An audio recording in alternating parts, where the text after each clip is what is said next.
Écoutez, mesdames et messieurs, je voudrais tout d'abord remercier l'association Dynamos de m'avoir invité. Je voudrais aussi remercier Jacques Rodier de m'avoir mis en contact avec cette association. Et je vais essayer de vous montrer comment l'économie est en réalité enchâssée, terme évidemment très paulianien, dans des structures qui sont des structures politiques, mais qui sont aussi des structures culturelles, et il va falloir s'entendre là-dessus, et pourquoi, d'une certaine manière, la notion de souveraineté, qui, a priori, est complètement orthogonale à la notion d'économie, eh bien, cette notion de souveraineté est en réalité absolument nécessaire. Alors, le premier point, évidemment, c'est sur la question de la mondialisation dont M. Rodier vous a parlé, et il faut revenir là-dessus parce que on a aujourd'hui la construction d'une véritable idéologie de la mondialisation. Évidemment, il ne s'agit pas là de, disons, de contester le fait que, bien sûr, cette chemise, elle a probablement été produite en Chine, ou peut-être au Bangladesh, j'avoue, je ne sais pas.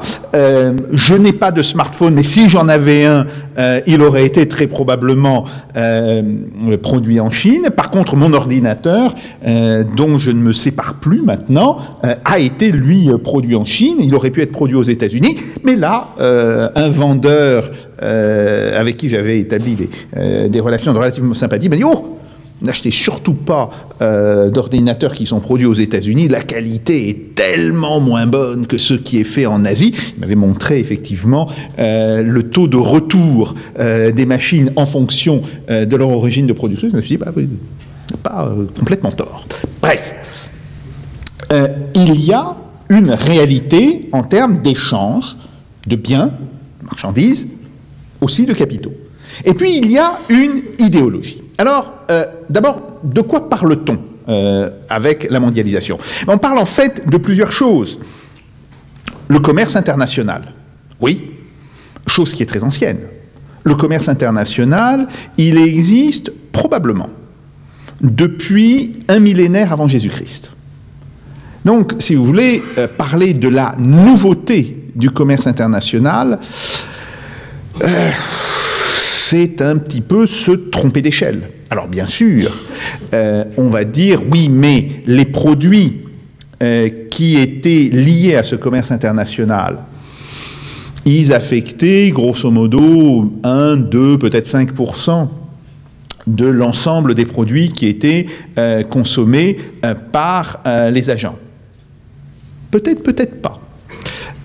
Vous savez que dans l'Empire romain, même dans des régions qui étaient très éloignées de la Méditerranée, on assaisonnait ces plats avec du garum.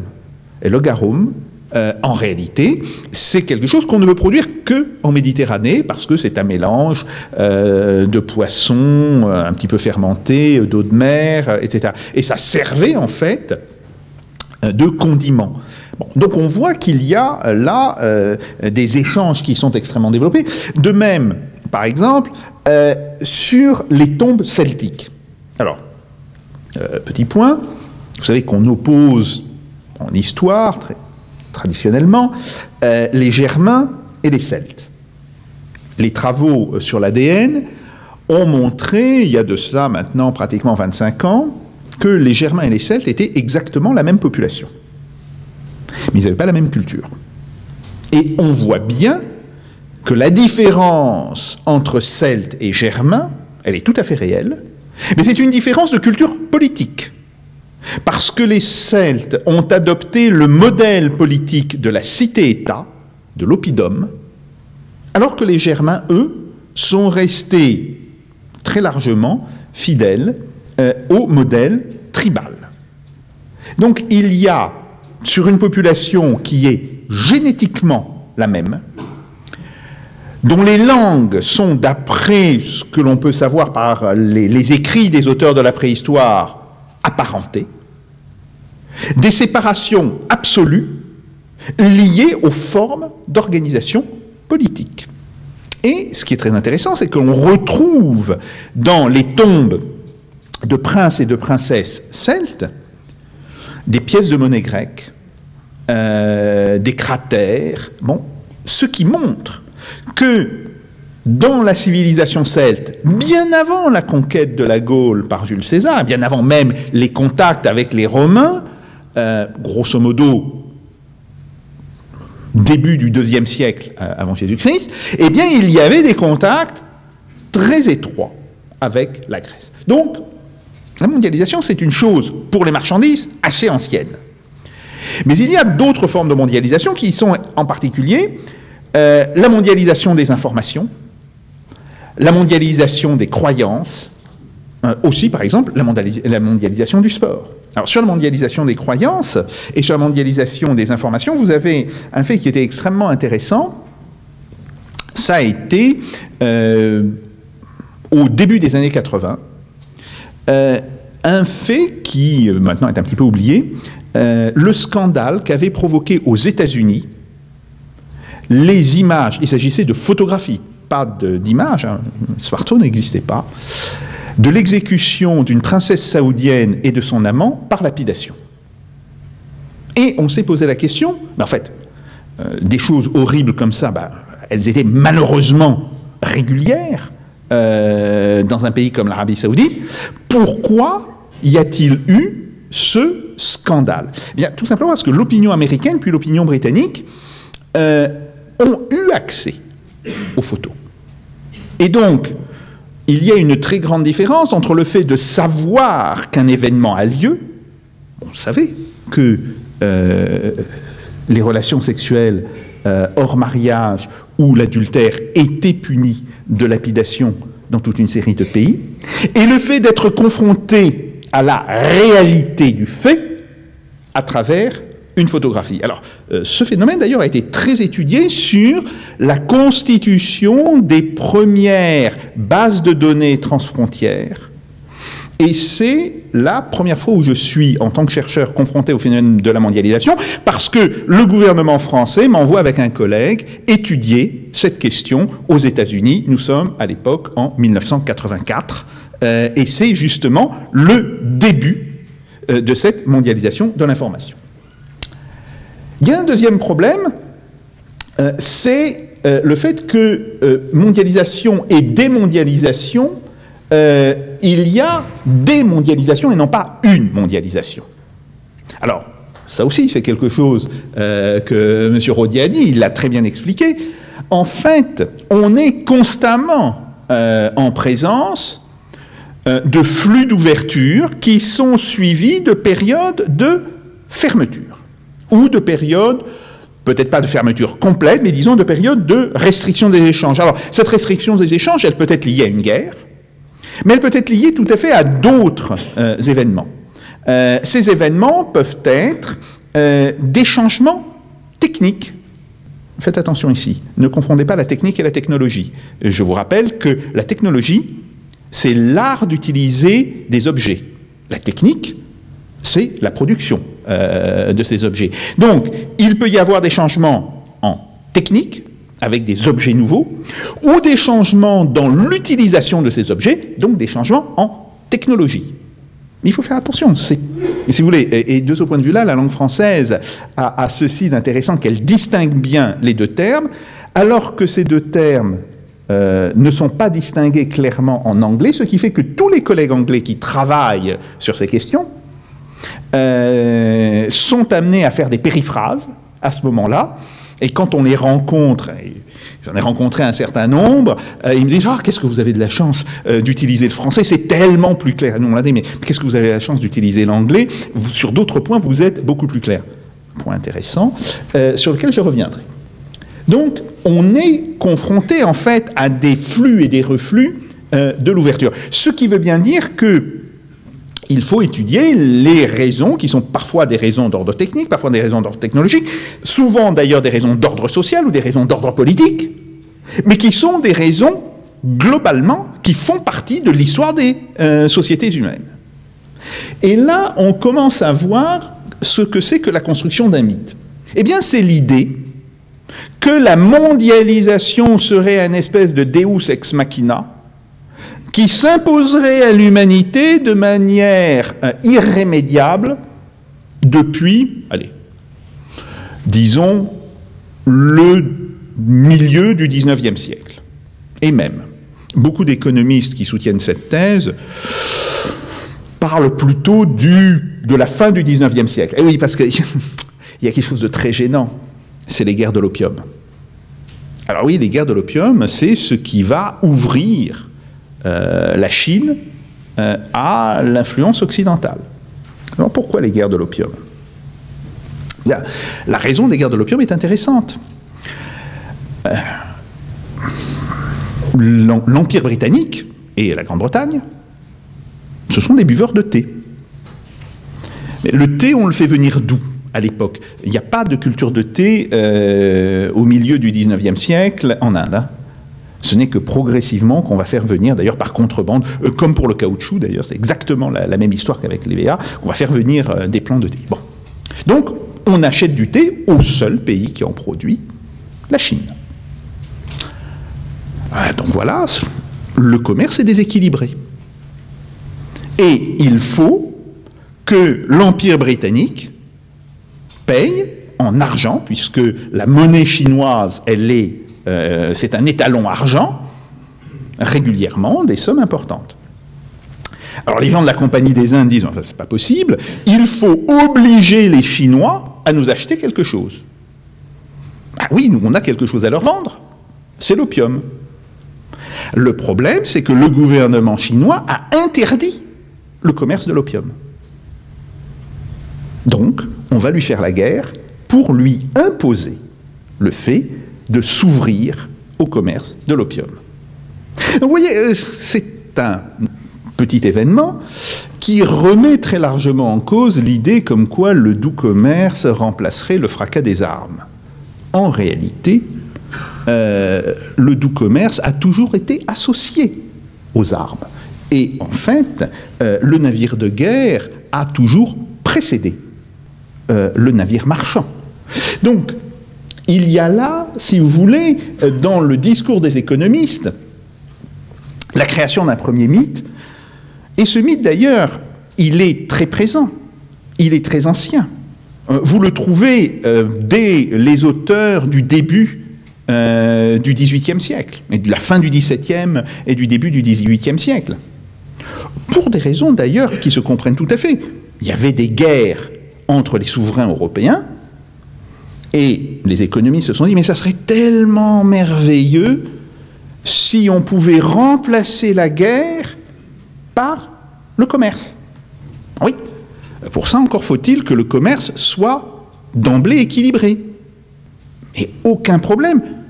On va vous montrer qu'il ne peut pas exister de déséquilibre de balance commerciale. Alors, on voit bien que c'est une construction qui est très largement idéologique, et qu'en réalité, il y a des déséquilibres. On le voit dans le cas des relations entre l'Empire britannique et la Chine, et que ces déséquilibres conduisent, évidemment, au conflit. Alors, il y a un deuxième mythe qui se construit un peu plus tardivement par rapport au premier, mais qui se construit assez rapidement, c'est le lien entre la mondialisation et la croissance. Ah oui, la croissance, depuis une vingtaine d'années, elle est très largement portée par la mondialisation. Bon, je ne vais pas ici développer l'étude statistique du fait, le fait qu'on peut montrer qu'en réalité, le développement des échanges est très largement une révélation des échanges et non pas une création d'échanges. Le fait que l'on peut montrer aussi que les pays qui se sont développés le plus rapidement sont les pays qui étaient le moins ouverts, sauf le cas de la Chine. Et la Chine est évidemment un grand contre-exemple, mais quand on regarde bien, on voit que la Chine a, d'une certaine manière, détourné les règles de la mondialisation à son profit. Et donc, on est sur deux types de mythes. Le mythe du commerce apportant la paix, le mythe du commerce apportant la croissance. Là où il y a un changement qui est extrêmement intéressant, c'est qu'à partir de ces mythes, se constitue ce qu'il faut bien appeler une religion. Et vous le voyez, par exemple, quand on passe à la fin des années 90, des structures comme le Kennedy Round, bon, etc., à une structure mondiale pour gérer le commerce, l'OMC. À partir de là, le discours général devient un discours complètement religieux. Et vous en donnez un exemple assez amusant. Il faut à tout prix prouver que chaque nouvelle avancée dans l'OMC, chaque nouvelle avancée dans le libre-échange va apporter de la croissance, va apporter du bien-être aux pays qui acceptent ces changements. Alors voilà, il y a eu toute une série de modèles qui ont été faits. Ces modèles aboutissent à des calculs tout à fait extraordinaires. L'extension, alors c'était dans ce qu'on appelle le Doha Round, ça devait apporter enfin, disons en termes d'utilité ou en termes d'échange, des gains extrêmement importants à tous les pays. Puis il y a un certain nombre d'économètres qui se sont dit, attends, oh là là là là là là là, ces calculs ont été faits sur des bases de données qui ne sont pas du tout homogènes. Bon, grosso modo, on additionne des poires, des oranges et des abricots. Est-ce qu'on ne pourrait pas remettre un petit peu d'ordre là-dedans? Oui, c'est possible. C'est long, c'est difficile. Bon, mais c'est possible. Et on aboutit au fait qu'on montre qu'il y a un seul pays qui profite, c'est la Chine. Que tous les autres pays sont soit à gain nul, soit à gain négatif. Ah. Petit problème. Et donc, d'abord, on comprend pourquoi les accords de Doha n'ont pas abouti. Mais ce qui est très intéressant, c'est pourquoi est-ce qu'on a passé tout ce débat, qui est un débat important, hein, si vous voulez, en sciences économiques. C'est un débat qui a occupé une partie de la fin des années 90 et du début des années 2000. Pourquoi est-ce qu'on l'a passé sous la table? D'autant plus qu'il y avait un autre débat sur l'euro. Alors, même chose, pour vous la faire courte, on commence à nous expliquer que la création de l'euro va largement augmenter les échanges entre les pays de la zone euro. Et puis, de calcul en calcul, de recalcul en recalcul, on a divisé par 10 les gains. Et aujourd'hui, il est admis que les gains sont minimes, si même ils existent. Donc voilà, on est dans une structure qui est très largement une structure d'ordre religieux. Le deuxième point, qui évidemment découle de ça, c'est on voit bien que l'économie, elle est enchâssée dans du politique et du culturel. Et donc, premier problème, est-ce qu'il est possible d'avoir une économie sans institutions? Alors aujourd'hui, il y a très peu d'économistes qui défendent cette position. Ce n'était pas le cas il y a 20 ans. Il y a 20 ans, on disait non, non, les institutions, ça ne sert à rien. Une bonne politique macroéconomique, c'est ce qu'il y a de plus important. On leur demandait, mais attendez, comment peut-on avoir une bonne politique macroéconomique sans institutions? Non, non, non, non, c'est pas un problème. L'économie, c'est des agents qui échangent avec d'autres agents. Bon. D'ailleurs, je vous signale qu'aujourd'hui, toutes les banques centrales, l'INSEE, les différents instituts statistiques, ils utilisent tous la même matrice pour les modèles macroéconomiques, ce qu'on appelle les modèles DSGE. Et ce qui est admirable dans le modèle DSGE, c'est que vous n'avez pas de banque. Les banques n'existent pas. Pourquoi? Parce qu'il n'y a pas de risque de défaut. Si vous voulez, on comprend que les agents ont soit des besoins de financement, soit des capacités de financement, mais tout ça, ils le mettent dans un grand marché global et on fait disparaître complètement tout ce qui est l'activité financière, tout ce qui est la réalité de l'activité bancaire et tout ce qui est la réalité du risque de défaut. Alors, même des auteurs qui avaient écrit à la fin des années 90, au début des années 2000, des manuels qui défendaient ça, se sont dit, il y a quand même là un très gros problème. Bon. Mais ça reste, malgré tout, limité à quelques scientifiques. Vous avez comme ça Olivier Blanchard, qui a mangé son chapeau et qui a admis que, bah oui, il y avait de très gros problèmes. Alors, s'il y a des institutions, qu'est-ce qui fait leur légitimité? Et on voit bien que c'est le problème de la souveraineté. Et on voit bien qu'il faut la souveraineté pour donner aux institutions une légitimité. Ce qui pose à ce moment-là la question entre le territoire et les territoires.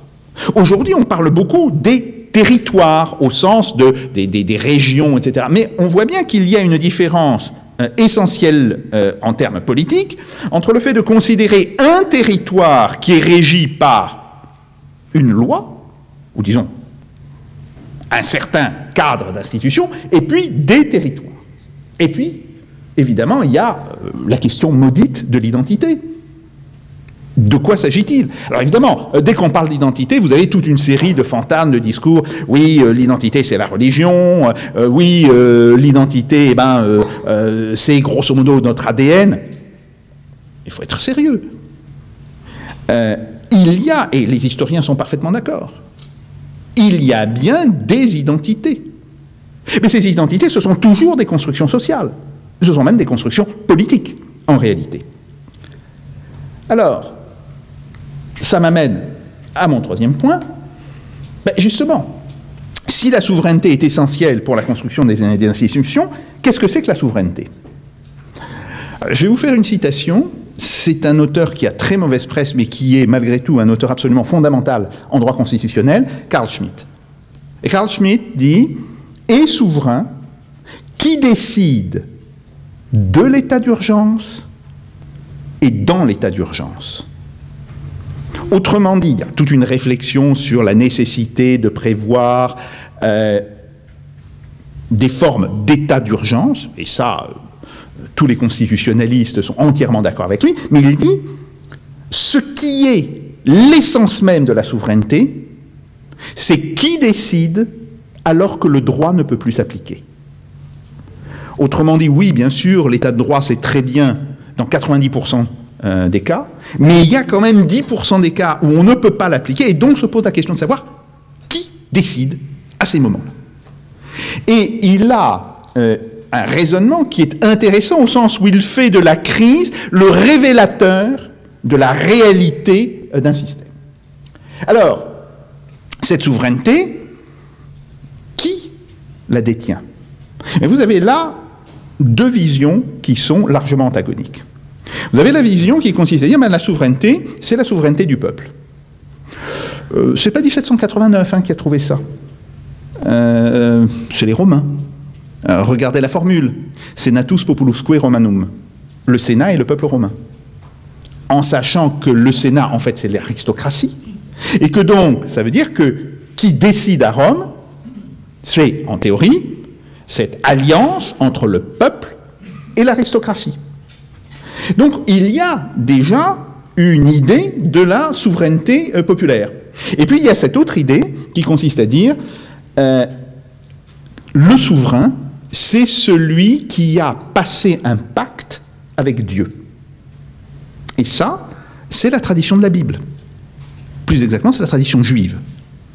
Ce qui est intéressant, c'est que, avec l'institutionnalisation de la chrétienté, les auteurs chrétiens ont repris à leur compte le legs romain. Et de ce fait, progressivement, on est revenu se caler sur la vision romaine de la souveraineté. Mais avec toujours une ambivalence sur le roi a quand même une fonction très spécifique. Alors, Louis XIV, on ne peut pas faire plus roi divin que lui. À la fin de sa vie, lors de son petit coucher, il reçoit toute une série de hauts nobles, parmi lesquels Saint-Simon, grâce à qui on a cette histoire. Et il leur dit, derrière un paravent où il est en train d'enlever ses habits pour passer sa robe de chambre, elle m'a forcé à écrire un testament. Elle, c'est Madame de Maintenon. Je l'ai fait pour avoir la paix des ménages. Mais je sais qu'il en sera comme de celui de mon père, il sera cassé le jour de ma mort. Pourquoi est-ce que Louis XIV est aussi affirmatif? Parce qu'il sait qu'il a mis dans son testament des choses qui sont, d'une certaine manière, impossibles dans le droit français de l'époque. En particulier de désigner ses enfants bâtards dans la ligne de succession. Et effectivement, non pas le jour de sa mort, mais 3 jours après sa mort, le régent amène le testament de Louis XIV devant le Parlement de Paris, qui est, je vous le rappelle, une assemblée de juges et non pas un Parlement élu, et le fait casser. Donc ça veut dire que même le roi le plus puissant de France savait qu'il ne pouvait pas tout faire. Et donc ça veut dire que lui-même était d'une certaine manière soumis à une forme de constitution non écrite. Et cette constitution, évidemment, elle traduisait non pas le lien de la souveraineté avec Dieu, mais le lien de la souveraineté avec le peuple. Peuple et nation, donc. Eh bien, on est là très clairement face à 2 constructions symétriques. Et je vais vous parler d'une héroïne, de Jeanne d'Arc. Non pas de la Jeanne d'Arc mythifiée, mais de la Jeanne d'Arc telle qu'on peut la retrouver dans les textes de l'époque. Cette Jeanne d'Arc qui arrive, elle est lorraine, hein, il ne faut pas l'oublier, face à des nobles qui, eux, sont plutôt des pays de la Loire, pour un certain nombre d'entre eux, et l'un des nobles lui dit « Dans quel langage parles-tu » Et, d'après les chroniqueurs, Jeanne d'Arc lui répond « Dans un meilleur langage que toi, car moi je suis fidèle à mon roi. » Autrement dit, le problème n'est pas de savoir l'accent de la personne, mais ce qui définit le langage, c'est bien un lien politique à l'autorité et pas autre chose. Ce qui veut dire que, de manière inconsciente, ce que porte Jeanne d'Arc, c'est bien la construction politique du peuple qui fait écho à cette construction de la nation. Mais évidemment, ce qui dit construction politique du peuple doit le dégager de l'hypothèque religieuse. Et ça, ce sera l'acquis des guerres de religion en Europe, et en France en particulier, guerre de religion d'où sortira d'abord évidemment la notion de tolérance, mais surtout la notion de laïcité. Et de ce point de vue-là, il est important de voir que l'un des auteurs les plus importants sur la question de la laïcité, Jean Bodin, est aussi l'auteur d'un ouvrage posthume sur la question de la laïcité. Donc, on voit très bien comment s'enchevêtrent ces 2 questions. Et évidemment, là, vous avez un problème de culture politique. Car le compromis qui va être déterminant en France, cette idée que la laïcité, c'est le rejet des croyances vers la sphère privée et la neutralité de la sphère publique, ce n'est pas la culture politique, par exemple, du monde allemand. Le monde allemand va rester dans cette culture, chaque roi, chaque prince, sa religion. Alors, je conclus maintenant pour vous dire 3 choses. La démocratie, en principe, est fille des frontières. Et on le voit bien. S'il n'y a pas la construction d'un corps politique qui s'appelle le peuple, et ce corps politique doit être distinct et doit pouvoir distinguer ce qui est hors de lui de ce qui est dans lui, autrement dit, c'est le principe d'une frontière, il ne peut pas exister de démocratie. Deuxième problème, le rapport entre flux et territoire. La distinction qu'il y a entre des cultures maritimes et des cultures territoriales. L'Angleterre a été très largement une culture maritime à partir du XVIe siècle. Et elle s'oppose à l'existence de cultures qui sont beaucoup plus territorialisées, qui sont les cultures d'Europe continentale. Troisièmement, peut-il y avoir des flux sans stock? Et c'est bien ça, un petit peu, le grand rêve des économistes néoclassiques. Les économistes néoclassiques qui ont d'ailleurs d'énormes problèmes théoriques avec la notion de capital, et qui conçoivent très bien la circulation de biens, de services, etc., mais jamais le stock d'où ces biens sont issus et d'où ces biens sont prélevés. Eh bien là, on voit qu'il y a à nouveau un problème extrêmement important qui reste en économie et qui reste d'une manière, je dirais, assez importante aujourd'hui. Il se retrouve avec la question des flux d'informations, mais la question n'est pas les flux d'informations, c'est la question des stocks de connaissances. Car qu'est-ce que l'information sans l'existence préalable d'une connaissance? Et quand on parle d'information, il faut toujours se rappeler qu'il y a des pathologies informationnelles qui viennent du fait que nous sommes confrontés à un volume trop important d'informations pour le stock de connaissances dont nous disposons. À ce moment-là, les choix se font sur des règles heuristiques.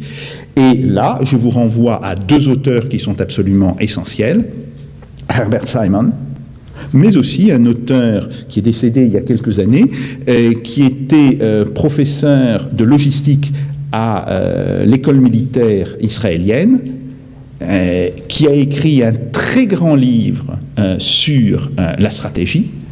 Et cet auteur montre bien l'existence... Il faut conclure là, Jacques Sapir. Oui, sinon quasi systématique de pathologie informationnelle. Merci beaucoup. Merci.